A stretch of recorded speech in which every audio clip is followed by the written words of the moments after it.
Abran su Biblia, por favor, al Evangelio según San Lucas, en el capítulo 24. ¿Todo listo ahí atrás? Evangelio según San Lucas, en el capítulo 24.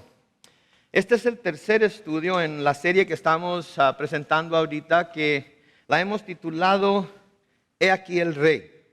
He aquí el Rey. Y lo que hemos estado tratando de hacer a través de esta serie es presentar a Jesucristo como lo que verdaderamente es, el Rey, ¿verdad? Tenemos la tendencia cuando llegamos al Viernes Santo, a la Semana Santa, llegamos a Jueves y Viernes Santo, tenemos la tendencia a pensar en Jesucristo como el Cristo crucificado, como el Cordero de Dios, que fue inmolado, que fue sacrificado con el propósito de derramar su sangre para a través de esa sangre limpiar nuestros pecados y hacernos aceptos delante de Dios. Y eso es cierto y nunca debemos de olvidarlo. Podemos recordar que en todo aspecto de la vida de Jesucristo, aun cuando la gente no lo haya reconocido como tal, y aun cuando la gente no lo reconozca todavía como tal, el Señor Jesucristo fue, es y por siempre seguirá siendo el Rey. Por lo tanto, hemos querido nosotros a través de esta serie presentarlo de esa manera. Porque queremos que toda la gente que se considera a sí misma cristiana sepa en quién ha creído y sepa que puede confiarle a ese Rey su vida, todo su amor, todo su servicio, y saber que Él va a mantener todo eso en la palma de su mano y que no va a perder nada de ello hasta el día en el que Él venga por nosotros y podamos disfrutar en la eternidad con Él. Queremos que la gente que no lo conoce como Rey, que quizás como los judíos habían visto las obras o han visto las obras que Él ha hecho en las vidas de los demás y saben que Él es poderoso para cambiar, poderoso para salvar, poderoso para sanar, pero como los judíos lo vieron, lo reconocieron como Rey, pero no lo recibieron como Rey. ¿Verdad? El evangelista Juan nos dice que a los suyos vino, pero los suyos no le recibieron. No dice que no lo conocieron, dice que no le recibieron. De hecho, lo conocieron tan bien que como estudiamos el Domingo de Ramos la semana pasada, pudimos ver a través de los pasajes que vimos que el pueblo judío lo proclamó como Rey. Cuando Él entró en la ciudad de Jerusalén sobre aquel pollino, sobre aquel burrito, ¿verdad? La gente gritaba, Hosana, Hosana, bendito el que viene en el nombre del Señor, el Rey de Israel. Por tanto, lo reconocieron como Rey. Sabían que era el Rey. Las obras que Él había hecho no podían llegar a ninguna otra conclusión más que Él era el Rey, el Mesías que había venido de parte de Dios para liberar a su pueblo. Pero no lo recibieron. Porque unos días después, cuando fue presentado delante de ellos por Pilato para preguntar qué era lo que querían ellos que hiciera con Él, mucha de la misma gente que lo proclamó como Rey gritó, crucifícale.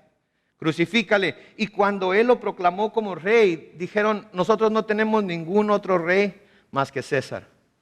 Pero pudimos ver el jueves pasado, al estudiar las Escrituras, cómo a través de todo el relato que estuvimos viendo, pudimos ver que Él fue proclamado como Rey, aún por aquellos que lo estaban crucificando. Y lo último que vemos del Señor Jesucristo en su vida terrenal fue a Él colgado sobre la cruz, casi desnudo, después de haber sido azotado, después de que se le puso una corona de espinas en la cabeza, después de que fue torturado y de que se burlaron de Él. Lo último que vemos que sobre su cabeza, sobre la cruz, Pilato puso Jesús Nazareno, Rey de los judíos. Estaba siendo proclamado Rey. Aun cuando su pueblo no lo quería como Rey, estaba siendo proclamado Rey. Y ahora donde quiera que vemos un crucifijo, vemos las 4 letras, INRI, ¿verdad? Que es Iesus Nazarenus Rex Iudeam, que en latín es Jesús Nazareno, Rey de los judíos. Y todo mundo, cuando ve ese crucifijo, cuando ve esa cruz, aunque esté vacía, ve que ahí dice Jesús Nazareno, Rey de los judíos. Y aquello que sus enemigos pensaban que iba a ser su derrota, aquello que Satanás mismo pensaba que iba a ser su derrota, se convirtió en la más grande victoria de Dios aquí en la tierra, en el cielo y en todo el universo. Porque Pablo nos dice en Colosenses capítulo 2, Los versículos 13 al 15, antes ustedes estaban muertos en sus pecados, aún no se habían despojado de su naturaleza pecaminosa, pero ahora Dios les ha dado vida juntamente con Él, hablando de Jesucristo, y les ha perdonado sus pecados. Ha anulado el acta de los decretos que había contra nosotros y que nos era adversa, la quitó de en medio, ¿qué dice ahí? Y la clavó en la cruz. Y desarmó además a los poderes y las potestades y los exhibió públicamente al triunfar sobre ellos. ¿Dónde? En la cruz. El Rey, aún en su muerte, aún en su sacrificio, aún en su martirio, aún en su pasión, es vencedor. Porque Él es Rey. Porque Él es Rey, Él es el Rey de reyes y Señor de señores.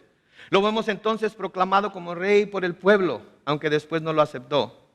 Pero lo vemos también proclamado como Rey por aquellos que lo crucificaron, aun cuando no querían reconocerlo como tal.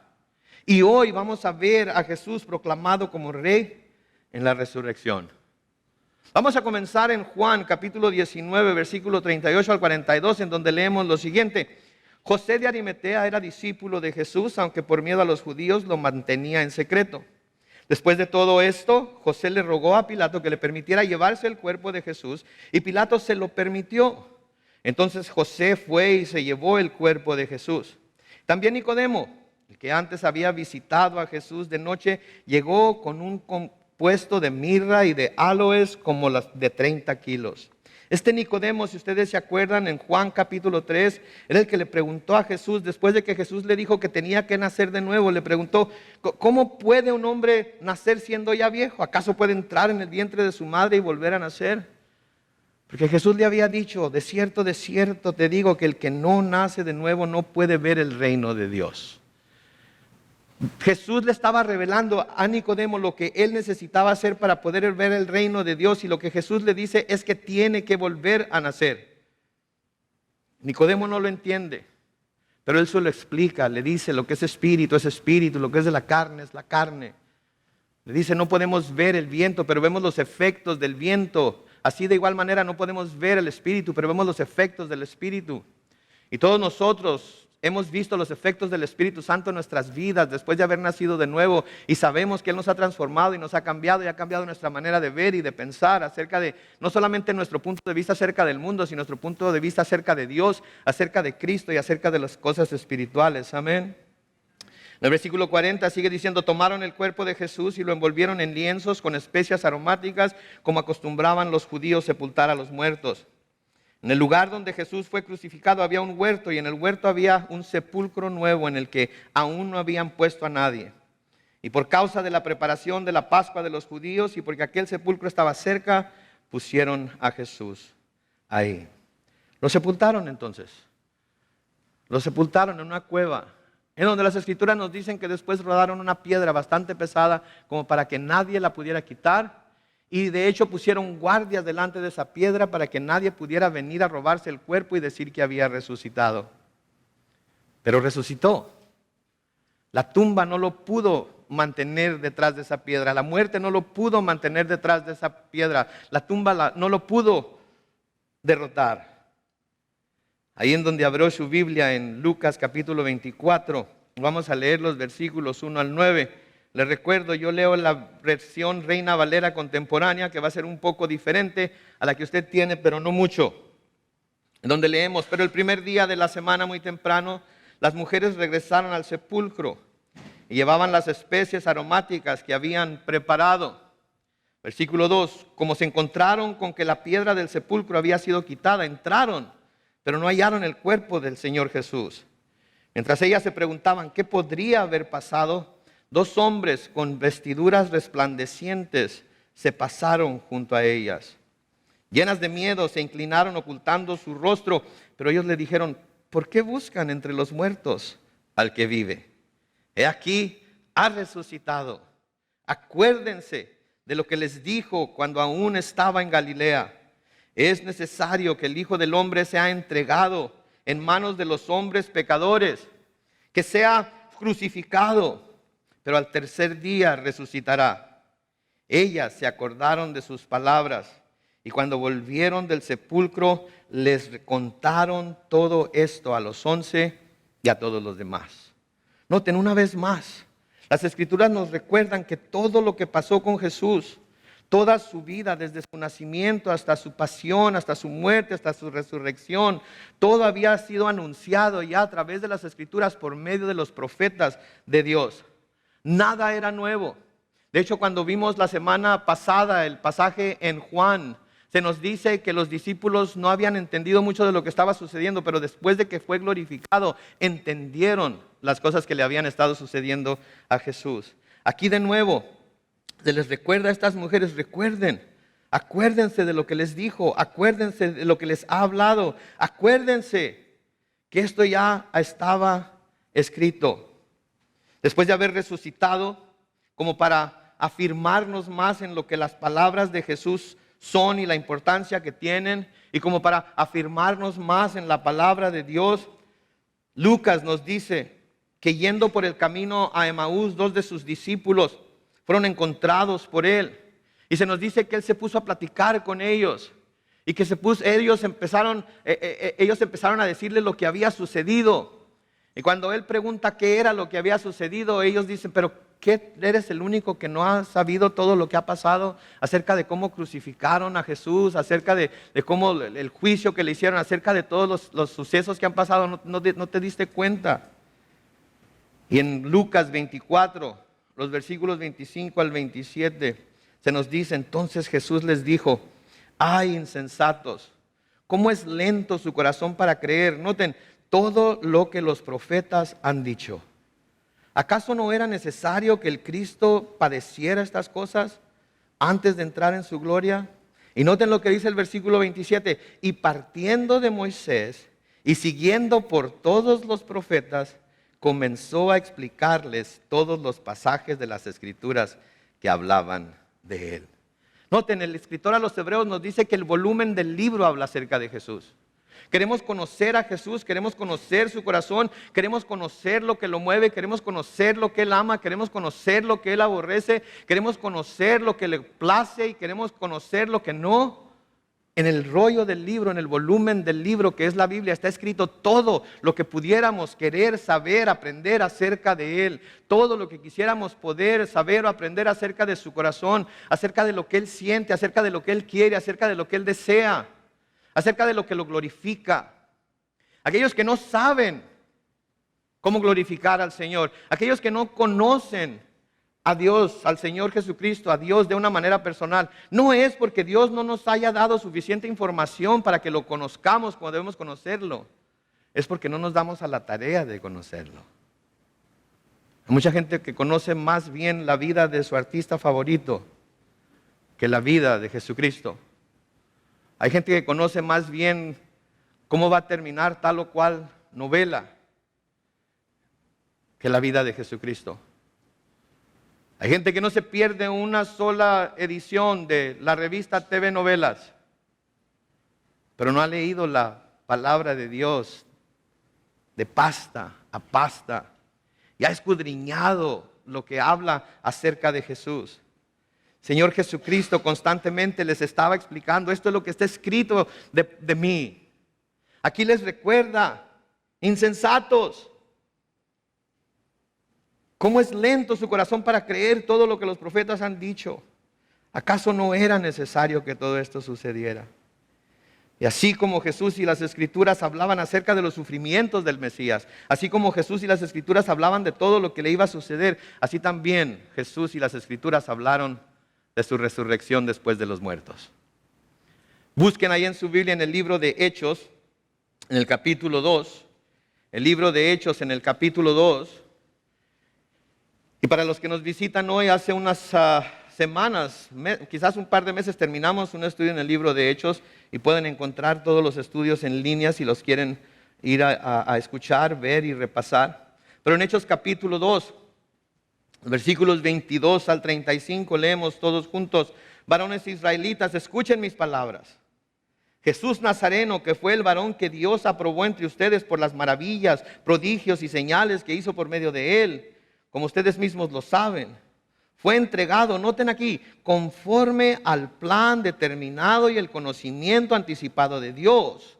Y ustedes lo aprendieron y lo mataron por medio de hombres inicuos, crucificándolo. Versículo 24, pero Dios lo levantó, liberándolo de los lazos de la muerte, porque era imposible que la muerte lo venciera. De él, dice David, y aquí va a citar el Salmo 16, los versículos 8 al 11, en donde dice, siempre veía al Señor ante mí. Él está a mi derecha y nada me perturbará. Por eso mi corazón se alegró y mi lengua cantó llena de gozo. Mi cuerpo descansará en la esperanza, porque no dejarás mi alma en el Hades, que es la tumba, ni permitirás que tu santo se corrompa. Me hiciste conocer los caminos de la vida y me llenarás de gozo con tu presencia. Varones hermanos, podemos afirmar sin temor a equivocarnos que nuestro patriarca David murió y fue sepultado, y que hoy sabemos dónde está su sepulcro entre nosotros. Versículo 30, lean por favor con cuidado. David era profeta y sabía que Dios le había jurado que de su linaje humano saldría el Cristo y que se sentaría en su trono. Esto lo vio antes de que sucediera y habló, noten, de la resurrección de Cristo y de su alma, y que su alma no se quedaría en el Hades ni su cuerpo se corrompería. Pues a este Jesús Dios lo resucitó y de este todos nosotros somos testigos. Y como Él fue exaltado por la diestra de Dios, recibió del Padre la promesa del Espíritu Santo y ha derramado esto que ahora están viendo y oyendo. Versículo 34 sigue diciendo, David mismo no subió a los cielos, pero dijo el Señor a mi Señor, siéntate a mi derecha hasta que yo ponga a tus enemigos por estrado de tus pies. Citando aquí el Salmo 110. Versículo 36 dice, sépalo bien todo el pueblo de Israel, que a este Jesús, a quien ustedes crucificaron, Dios lo ha hecho Señor y Cristo. Se fijan, Pedro aquí citando los salmos de David, reconociendo que David como profeta había ya escrito por adelantado que Dios iba a resucitar a Jesucristo. Escrito ya por adelantado que Él iba a sentarse a la diestra del trono de majestad. Escrito por adelantado que un día todos sus enemigos iban a ser puestos a sus pies. Y ahora Pedro, lleno del Espíritu Santo, lo estaba reconociendo. Ahora Pedro, con sus ojos abiertos, podía ver con claridad lo que las Escrituras decían. Ese es el mismo corazón, esa es la misma claridad con la que nosotros queremos poder ver las Escrituras también. Pero debemos estar en ellas. Y debemos pedir al Señor que nos dé su Espíritu Santo cuando las abramos, para que nos revele las cosas escondidas y profundas acerca de sí mismo que Él tiene para nosotros en ellas. Pero debemos buscarlas y escudriñarlas con anhelo, esperando encontrar estos tesoros. Sí, porque el Señor quiere revelárnoslo a nosotros, así como quiso revelárselo a los judíos. Él no quiere que nosotros pasemos por ese mismo error de que sepamos, de que tengamos la suficiente información intelectual para saber que Él es el Rey, pero que por dureza de corazón e incredulidad no lo vayamos a recibir y nos pase lo mismo que a ellos. Esa es la razón por la que el Señor nos da las Escrituras. El profeta Isaías, en Isaías 53, los versículos 11 y 12, noten, hablando del Cristo, dice, verá Él fruto de su propia aflicción y se dará por satisfecho. Mi siervo justo justificará a muchos por medio de su conocimiento, y Él mismo llevará las iniquidades de ellos. Por eso yo le daré parte con los grandes, y Él repartirá despojos con los fuertes. Porque Él derramará su vida hasta la muerte, y será contado entre los pecadores. Llevará sobre sí mismo el pecado de muchos, y orará en favor de ellos. Noten, Él verá el fruto de su aflicción. ¿Qué quería decir? Que iba a resucitar. ¿Cómo va a ver el fruto de su aflicción si permanecía muerto? ¿Cómo iba a dar por satisfecho su siervo al justificar a muchos si no se daba cuenta de lo que su obra había llegado a lograr? Por eso el escritor de los Hebreos nos dice que por el gozo puesto delante de Él soportó la muerte de cruz. Porque Él sabía que una vez que resucitara, Él iba a recibir su recompensa de parte de Dios. ¿Sabe qué era esa recompensa? No era un reino, el reino ya era de Él. No era la vida eterna, Él es la vida. No era la verdad, Él es la verdad. No era un camino, Él es el camino. ¿Saben cuál iba a ser su recompensa? Nosotros, la iglesia de Cristo, íbamos a ser su recompensa. ¿Sabe usted? Sí, amén, amén. ¿Sabe usted que Jesucristo la cuenta a usted como su recompensa por haber muerto en la cruz? Cambia mucho la manera de vernos nosotros mismos, ¿no es cierto? Cambia mucho la manera en la que nos valoramos. No sube nuestra autoestima porque sabemos que nada tiene que ver con nosotros. Pero sí nos valoramos más porque sabemos que Cristo pagó con su sangre por redimirnos a nosotros. Y si Él estuvo dispuesto a derramar su sangre, a derramar toda su vida para ganarnos a nosotros como recompensa. Y sabemos que no tiene nada que ver con nosotros porque nosotros no teníamos nada que ofrecer. Que lo hizo porque nos amó de tal manera que quería que estuviéramos con Él en el cielo. Entonces yo digo, yo tengo un valor muy alto que yo no sabía que tenía. Y me voy a valorar. Y voy a valorar mi vida. No me voy a estimar más que los demás. No me voy a estimar como más santo que todos. No me voy a estimar como alguien que es alguien especial. Sin Cristo no soy absolutamente nada ni nadie. Con Cristo lo tengo todo. Es solo por Él. Y noten lo que dice ahí. Porque derramará su vida hasta la muerte y será contado entre los pecadores y llevará sobre sí mismo el pecado de muchos. Noten, y orará en favor de los pecadores. ¿Saben de qué estaba hablando ahí Isaías? Estaba hablando ahí de lo que se nos dice en Hebreos. Noten en Hebreos capítulo 7, los versículos 24 y 25, donde se nos dice, pero Jesús tiene un sacerdocio inmutable, que quiere decir que no cambia, porque permanece para siempre. Por eso también puede salvar para siempre a los que por medio de Él se acercan a Dios. Noten por favor, ya que ¿qué? Vive siempre para interceder por ellos. Jesús es el sumo sacerdote que necesitábamos tener, santo, inocente, sin mancha, apartado de los pecadores y exaltado por encima de los cielos. ¿Quién dice aleluya? Él es nuestro Señor, Él es nuestro Salvador. Él lo hizo por nosotros.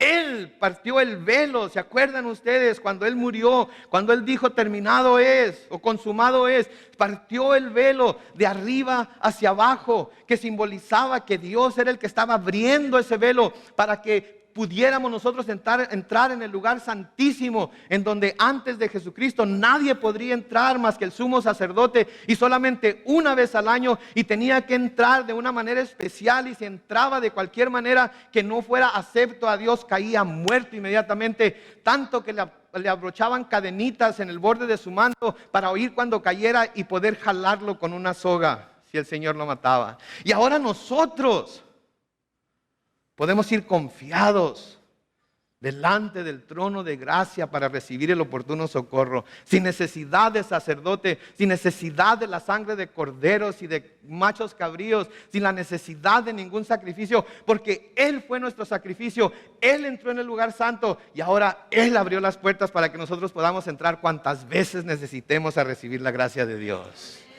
Y a su nombre. Oh my God.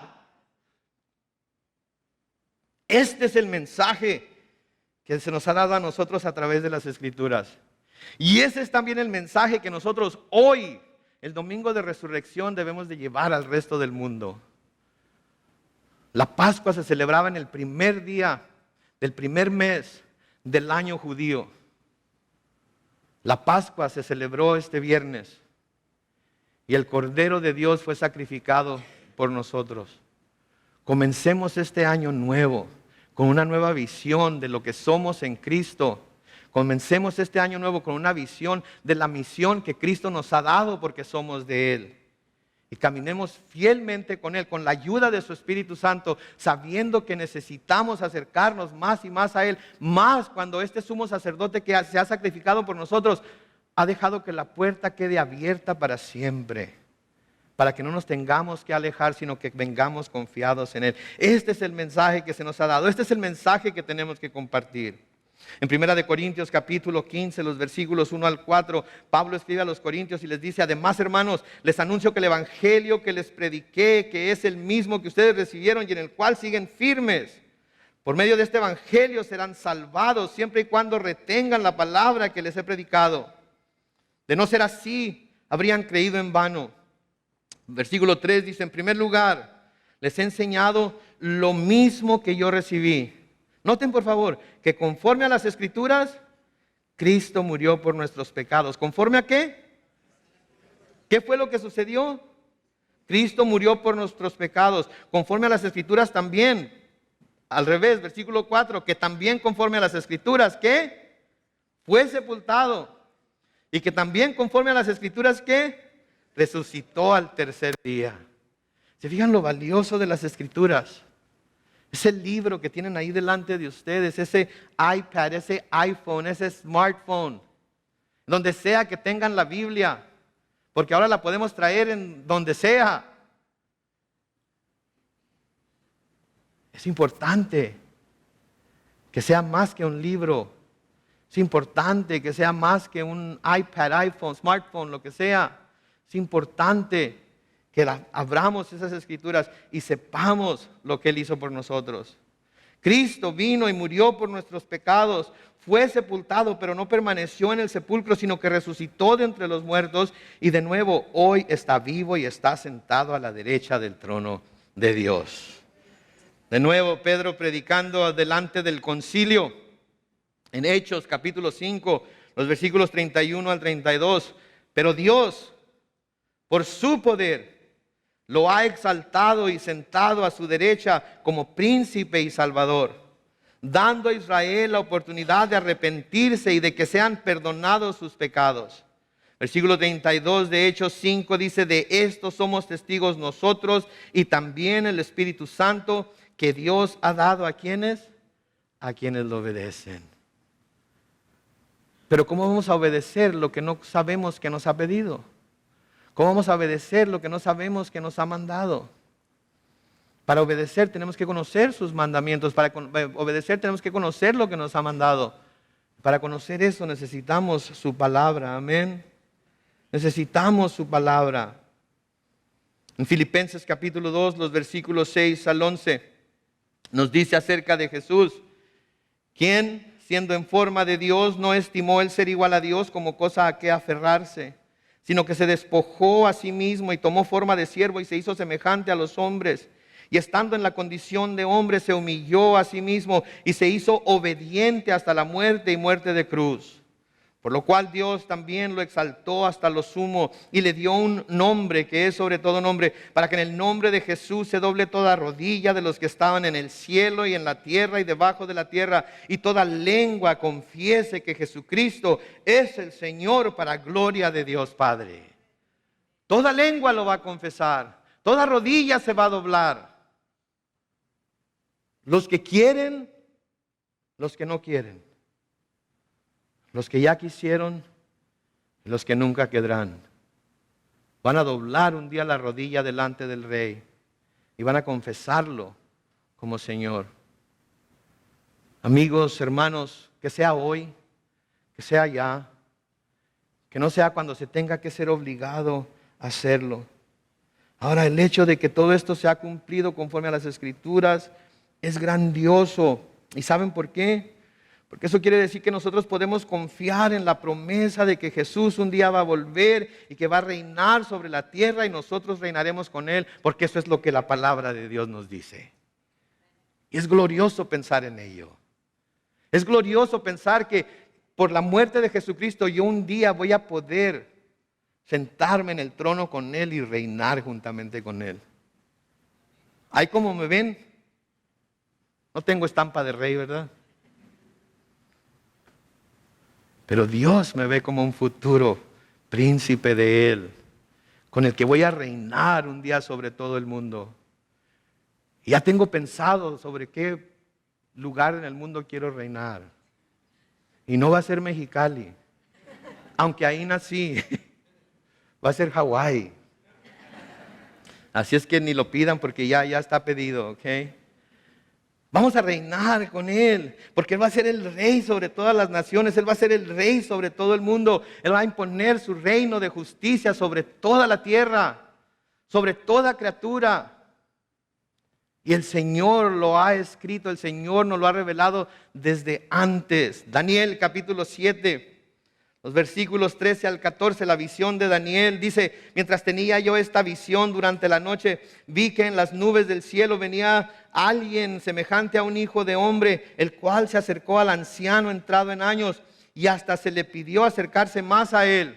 Y noten el versículo 14, y se le dio el dominio, la gloria y el reino para que todos los pueblos y naciones y lenguas le sirvieran. Y su dominio es eterno y nunca tendrá fin, y su reino jamás será destruido. Su reino será sempiterno. No habrá reino que se pueda levantar con él, no habrá nación que se pueda levantar contra él, no habrá ejército que lo pueda derrotar. Y porque nosotros vamos a estar con él, no habrá ejército que nos pueda derrotar a nosotros. Porque más grande es aquel que está en nosotros y más grande es aquel con el que vamos a estar que aquel que esté en el mundo. Oh my gosh. Dan ganas de caer sobre el rostro y adorarlo más todavía. Porque es digno. Digno es el Cordero de Dios de recibir toda honra, alabanza y gloria. Porque entregó su vida por usted y por mí, aun cuando no lo merecíamos. ¿No me cree que un día vamos a estar sentados en el trono con Él? Apocalipsis 3:21 nos dice: al que salga vencedor, le concederé el derecho ¿de qué? Todos juntos, ¿le concederé el derecho de qué? Así como yo he vencido y me he sentado al lado de mi Padre en su trono. Oh my gosh. Palabras demasiado hermosas para tratar de entenderlas. Imágenes demasiado gloriosas para de alguna manera tratar de describirlas. Yo, Carlos Manuel Alvarado, el principal de todos los pecadores, sentado sobre el trono juntamente con Jesús. Oh, man.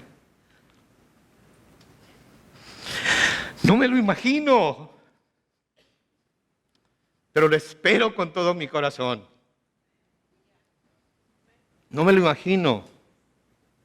Pero no tengo que imaginármelo porque un día va a ser cierto. Y lo creo porque Él es el Rey y Él está sobre el trono y Él puede sentar en su trono juntamente con Él a quien Él le dé su regalada gana. ¿Quién dice amén? No sé cómo vamos a caber todos, pero vamos a caber todos. Ha de ser un trono grandísimo, ¿no? Pero servimos a un Dios grandísimo también. En Apocalipsis capítulo 19, comenzando con el versículo 11, dice: entonces vi que el cielo se había abierto y que de allí aparecía un caballo blanco. El nombre del que lo montaba es Fiel y Verdadero, el que juzga y pelea con justicia. Sus ojos parecían dos llamas de fuego y en su cabeza había muchas diademas y tenía inscrito un nombre que solo él conocía.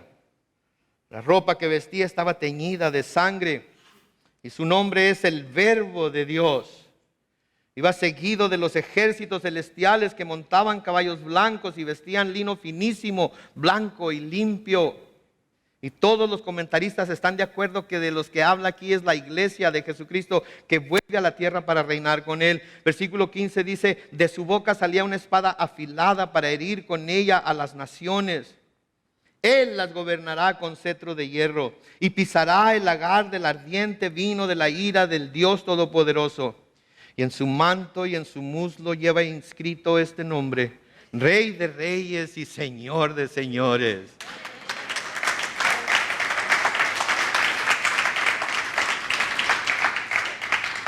Este es mi Cristo. Este es mi Rey.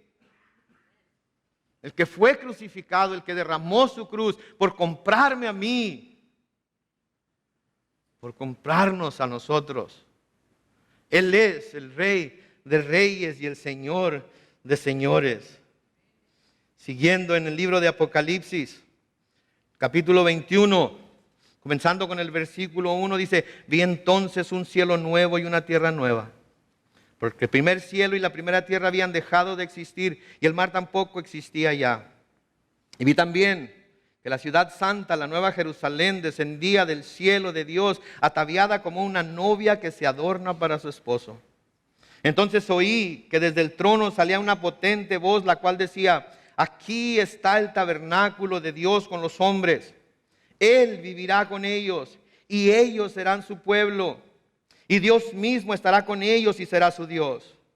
Dios enjugará las lágrimas de los ojos de ellos y ya no habrá muerte, ni más llanto, ni lamento, ni dolor, porque las primeras cosas habrán dejado de existir. ¿Quién no quiere llorar más? ¿Quién no quiere que le duele el cuerpo más? ¿Quién no quiere tener más heridas emocionales? ¿Quién no quiere ser sano de una vez por todas y no tener que temer a la muerte jamás? Él es el único que lo puede hacer. Y lo logró ¿cómo?